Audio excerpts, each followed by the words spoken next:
incredible. Watson, my dear fellow. Absolutely fantastic. Oh, what's happened? You look as if you'd seen a ghost. A ghost? Brandy, that's what I need, brandy. Brandy. Yeah. Oh, yeah. Who struck you? Well, you said it yourself. It was a ghost, and without any previous warning at all, he hit me in the eye. Yeah, wait a minute. Yes, I think you better have another. Well, thank you. And now I'll begin again. Who struck you? Upon my words, Holmes, it was a ghost. The ghost. Huh? Do you have a headache, Watson? It may seem humorous to you, but I mean, look, let me tell you from the beginning. Yes, please do, but start right at the beginning. Right, well, I was on my way back from the club. You see, it was about 8 o'clock. And I got into Spender Street, and I was just opposite that little tobacconist. You know, makes that big Yes, I know, yes. Go on, Watson. What did you do then? Well, I saw a man in front of me suddenly clutch his chest. He was walking towards you? How do you know? Well, I mean, you said he staggered and clutched his chest. You must have been, Yeah, that's logical. Anyway, well, anyway, I rushed up to him to help him, you see, and he's still able to mumble something about he had a heart, and he lived in 19 Hooper Street, and would I help him get there? But there were no other pedestrians? No, the street was completely deserted. Good. Go on. Well, then his landlady let us in, and he was unconscious by that time, so I carried him up to his room, and I laid him out in his bed, and Holmes, he was dead. Now, look here, Holmes, he was absolutely, completely, and utterly dead. I couldn't make a mistake about a thing like that. No, of course you couldn't, old man. No. Go on, then. What happened next? Well, then I told the landlady rather said to me that she'd call the authorities, you see, and I left my name with her just in case, you know, they'd want me. And then, well, I thought it would be rather more delicate if I left, you see. I mean, he must have relations. Yes, it's quite right, Watson. The most delicate situation. Yeah. What was the man's name? Higgins. Albert Higgins. Uh-huh, I see. And what did you do after you left the house? Well, you see, it had been a bit of an effort, you know, carrying him up like that, so I got down the stairs and popped across the road into a pub and had a pint. Yeah. And then I started off back to the flat, you see. Well, I just turned the corner into Spender Street, and there was Higgins, Albert Higgins? Yeah, just face to face with me. He really was large as life. We stood looking at each other for a minute, then he lashed out and hit me in the eye. And then really, Holmes, he vanished. Vanished? Yes, he's into the blue. Well, he ran away? Well, the street was rather ill-lit, you know, and it took me a minute or two to pull myself together. And then I don't know whether he ran away or not, but he vanished. Well, that's most unusual. Most. Did you speak to this ghost? Well, I may have said, good gracious, Higgins, or by Jove, Higgins, or even good heavens, Higgins. Oh, yeah, it is perfectly natural, Watson. Describe Higgins to me. Well, he's 50-ish. Sandy-haired, medium build. Well, is that all you observed? No characteristics? Well, now, really, Holmes, when I had the chance of examining him on the bed, the most obvious characteristic was he was dead. Yes, but how was he dressed? Green tweed suit. What, just wearing a green tweed suit? He must have been wearing something more than that in this weather. Oh, no, he had a big floppy hat and a long overcoat. Ah. Oh, and something else. Yes, I did notice something else. He limped. Aha. And was he carrying a cane? No cane. Well, is there anything else, Watson? Think hard. Oh, yes, I remember something now. What? Yes, the second time I saw him, he was carrying a package. But the first time, he didn't have one. Now this is curious. Very curious. Where are you going, Holmes? Not me. We. I'm in no condition to leave the house. And a morsel of raw beef will immeasurably improve your appearance. And then what? Then we shall do our best to track down the belligerent ghost of Albert Higgins. Fascinating idea, don't you think? Well, the whole thing's been most unnerving, you know. I mean, it knocks the wind out of the chap, yes? Oh, really, no.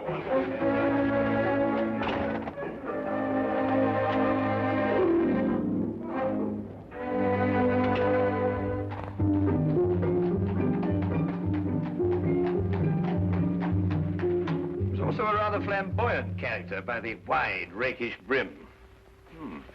I see he was an artist, too. Though he hasn't painted very much recently. Notice the specks of paint underneath the brim here. And not house paint, but canvas oils. Here, what's this? How are you, Jensen? What are you doing in poor Albert's room? Oh, good evening, Mrs. Blake. You remember me, Dr. Watson? You're the bloke who brought poor Albert in. Yes. Who's your gentleman friend? Ah, this is Mr. Sherlock Holmes. Mrs. Maggie Blake, the landlady. Pleased to meet you, I'm sure, Mr. Holmes. Oh, poor old Albert. He was proper fond of life, Albert was. He wouldn't have popped off if he'd had his way. Oh, few of us would, madam. I was around to the local having me good-night pint. And grieving for poor old Albert. He would have wanted a proper send-off. With a pint of mild and bitter, Albert would. No doubt he would, madam. The body, I see, has been removed by the authorities. Oh, poor old Albert on a slab. Oh. Oh, dear, dear. Have you notified his next of kin, Mrs. Blake? No, he had none. He was all alone. Oh, I see. Where was Mr. Higgins employed, madam? At the Pembroke Museum, right around the corner in Spender Street. It's a picture museum. Albert was a day watchman. A day watchman, you say? What were his working hours? 9 in the morning till 9 in the evening. Punctual as a clock, Albert was. Never late a minute. Poor Albert. He always came back from the museum, then, at a few minutes after 9 every evening. Aye, to make his supper. He was a proper good cook, Albert was. Excuse my saying so, madam, but aren't you mistaken? Surely it's a little after 8 when Mr. Higgins finished work? Because it was only a little after 8 when I picked him up this evening and brought him here. Oh, no, Doctor. It was just after 9. I marked the time because I was waiting for Albert to come back. He'd asked me to get him a cut of beef. He always came back just after 9. He'll never eat that beef now. Poor Albert won't. He'll hit you in the eye. Hmm? Oh, no. I just bumped into a door. Oh, you shouldn't get familiar with the door, if you know what I mean. Well, really, Matt. Yes, I think we've found out all we can for the time being, Watson. Thank you, madam. We shan't intrude on your grief any further. Poor old Albert. It really is most embarrassing about this eye, Holmes. Did you hear what she inferred? It's a terrible situation. And she's wrong about the time. It was only a little after 8. And it's only a few minutes' walk to Spender Street. Yes. Time is a curious dimension, Watson. Habit and a preconceived notion can so easily reverse the hands of a clock. And yet the clock is still in perfect working order. Where are we going?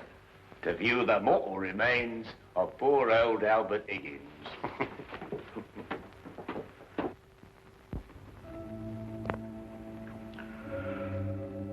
Well, there he is, Mr. Holmes.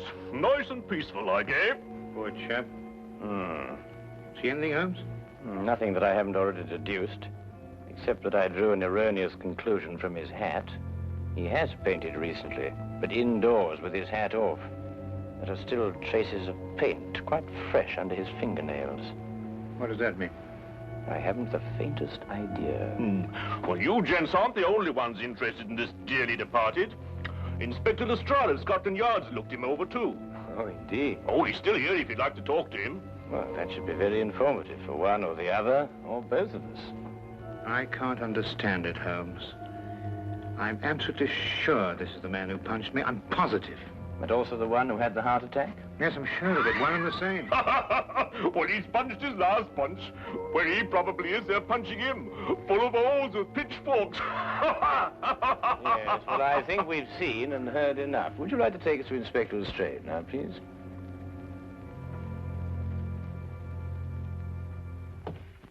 Ah, hello, Inspector. Oh, Mr. Holmes, I'm surprised to see you here. Now, this is one case you can't make anything queer out of. Oh, then why, my dear Inspector Lestrade, are you here?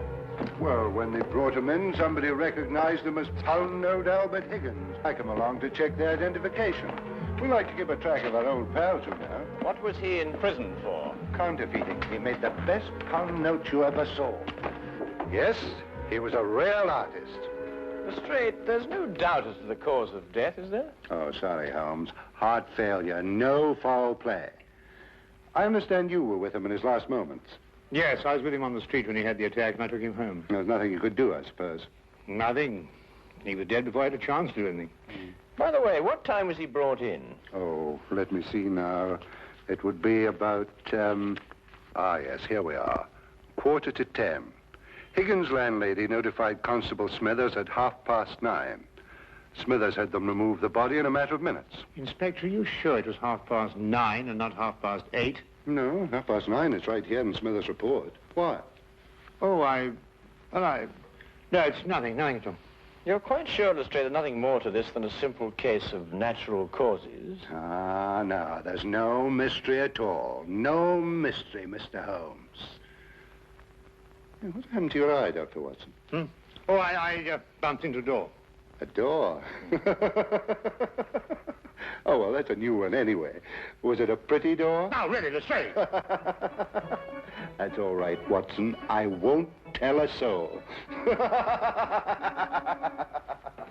Well, really, this is insufferable, Holmes. Nobody believes me. Well, why did you tell them the truth? What, that I was punched by a ghost? Yes, I see what you mean. We may have to take on this case anyway, if only to protect your honor and reputation. Well, it's intolerable, Holmes. Absolutely intolerable.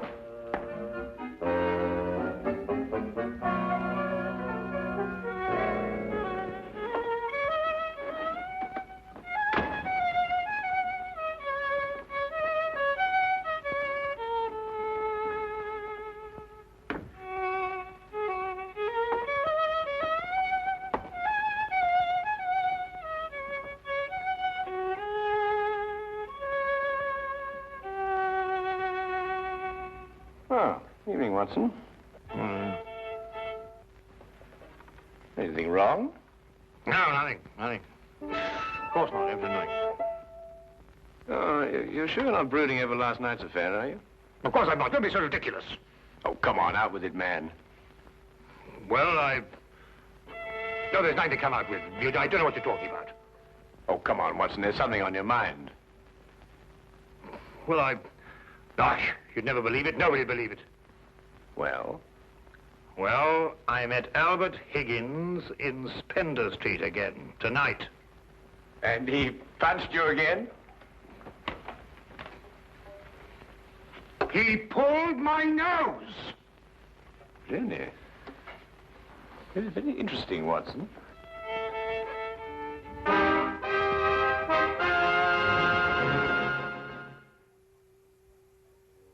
My dear Watson, calm yourself. Look here, Holmes. This whole Higgins affair's gone too far. First of all, last night and now tonight. Calm yourself, Watson, and relate. Everything hangs on this second encounter. Well, it occurred just it had last night. I was on my way back from the club, and I'd reached Spender Street. It was a few minutes ago, as a matter of fact, just after 9 o'clock. I'd stayed rather later in the club than usual. There was a chap from Afghanistan. They was awfully interesting. Yes, Watson. Get on with his story. Well, I was rather preoccupied, as you know. This affair's cut me up, rather, and although I may not show it. Anyway, I was walking along. I suddenly looked up, and there was the pedestrian, a man a few feet from me. Walking towards you? Well, yes. Of course, I didn't recognize him straight away for, you-know-who. Anyway, I sidestepped him past, and he sidestepped to let me pass, and then we sort of zigzagged about a bit, you know what it is on the street, and ended up by bumping into each other. Now, that's when you recognized Albert Higgins? But it was Higgins. I couldn't be mistaken. Good heavens, man, I know him like my own brother. Dressed as he was last night? Exactly. And what did he do then? Well, as I told you, then he put out his hand, and he... Well, yes, we'll go into that. And then he was gone, vanished. Capital, Watson, capital. Everything begins to fall into place. Now, there's one more question. Was he carrying a package? Well, yes, he was, just like last time. I say, Holmes, do you believe, What? Supernatural? Ghosts, do you mean? Sounds silly, I know, but, Higgins did die of a heart attack. There was no foul play. No foul play? Why, the whole affair reeks of foul play. I can tell you, Watson, I haven't been idle today. Do you know that the Pembroke Museum is showing a collection of paintings on loan from the Italian government, and that included amongst those paintings is Leonardo da Vinci's Moonlight Madonna? Well, I did read something about it in the paper. What's that got to do with Albert Higgins? Well, we must now pay a visit to the good inspector and inform him that if the ghost of Albert Higgins hadn't struck you in the eye... And pulled my nose. And pulled your nose, I would never have suspected the Moonlight Madonna would be stolen from the museum. What? Well, it's quite obvious, isn't it? Well, of course.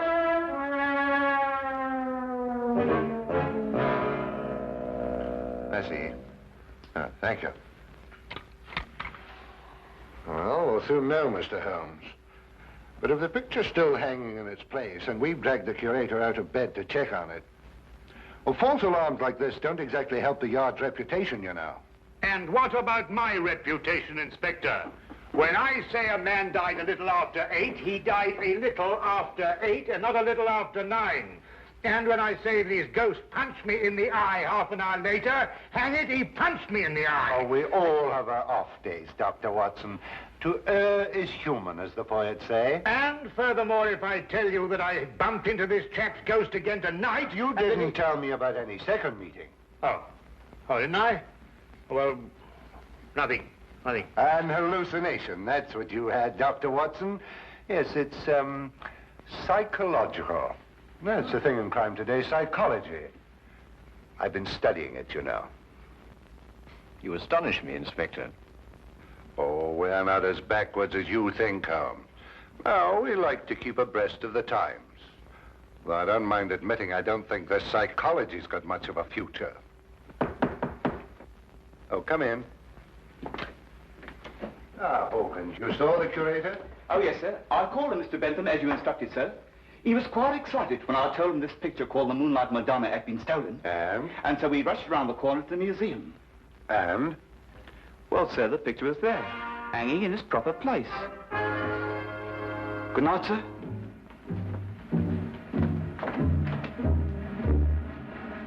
Well, there you are, Holmes. As I said to Dr. Watson, to err is human. Can I give you gentlemen a lift anywhere? Thank you, Inspector. Oh, I think it might be a good idea if we called at the Pembroke Museum on our way. But you heard what Hawkins said. The picture was hanging in its proper place. My dear Lestrade, Hawkins' statement merely proves that what he and the curator saw was not the Moonlight Madonna at all. Merely an excellent forgery.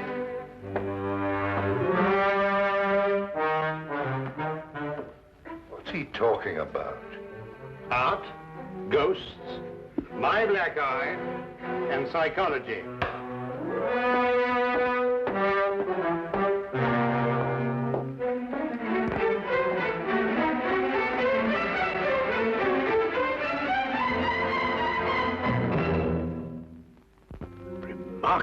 Remarkable. Only a microscopic examination of the brushstroke shows it any different from Da Vinci's work. Of course, if you still have any doubts, a chemical analysis of the paint mixtures will prove them to be of modern manufacture. No. You've quite convinced me, Mr. Holmes. An analysis is necessary. Dear me, this is catastrophic. A rather delicate situation, eh? Delicate? The Italian government will hold the British government responsible. Now, the painting is an Italian national treasure, and the theft could easily affect the pending treaty between the two nations. Mr. Holmes, you must find the original before the Italians learn the painting's been stolen. The British government will hold me responsible. And the Yard will hold me responsible. The most priceless of the lot, too. Yes, naturally. Well, we know who stole the painting and substituted a forgery, Higgins. All we've got to do now is find out where he hid it. What time did you leave the museum, Mr. Benson? Well, a few minutes before 9. Higgins was still on duty. You're quite sure it was Higgins? I'm certain, Mr. Holmes. I chatted with him for a few moments, and I couldn't have mistaken his voice. And the night watchman relieved him at 9. Well, you heard him say that, Mr. Holmes, and that he had a package with him when he left. The night watchman swears up hill and down dale it was Higgins, all right. Well, the matter seems to resolve itself very nicely, doesn't it? Dr. Watson was punched by Higgins a few minutes after 9. The night watchman saw him leave at 9. And you spoke to him a few minutes before 9. Look, Holmes, why don't you and Dr. Watson go home and have a good night's rest? From now on, it's nothing but plain, ordinary, simple police work. Nothing you could use a magnifying glass on. True. True, Inspector. Well, good evening, gentlemen. Yes, well, good night, gentlemen.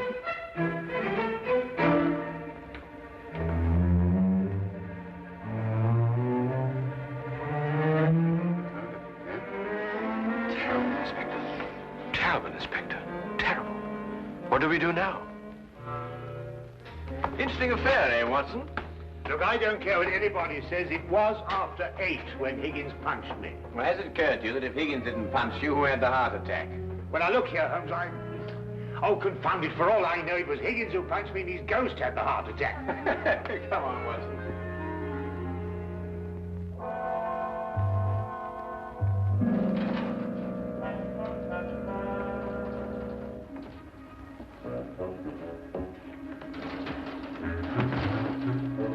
might have the common decency to tell me what we're breaking into. Shh, whisper. But I am whispering. Oh, yeah. Quiet. Look here, we broke into the rear of the museum because if so, Holmes, really I don't know what's going to happen to us.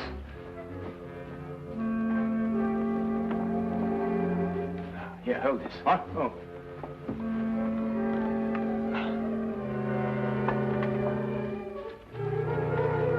Holmes, this is sheer vandalism. Yes, well, then there must be a bit of a vandal in us all. Holmes, what are you doing? This is wanton destruction. I've never seen anything like this in my life. I forbid you to. I didn't know this side of your character, Holmes. I'm shocked. Ah, just as I thought. Look, Watson. Good heavens, the Moonlight Madonna. Yes, ingenious, isn't it? And yet, what could be simpler than to attach it to the back of an old rubber painting? How on earth did you work that out? Well, I just asked myself where I would hide a stolen canvas. Holmes, have you gone mad? No. We just await events. I don't think we should have to wait very long. Holmes! Dr. Watson! What's the meaning of this? Watson, I believe you've already met Mr. Bentham in his capacity as curator of the Pembroke Museum. Allow me to present him to you now as the picture thief. Charmed, Dr. Watson. Oh, delighted. What is this? So you discovered my little hiding place, Mr. Holmes. I'm curious. How did you know it was I and not the late lamented Higgins? Yes, I believe Dr. Watson's story from the first.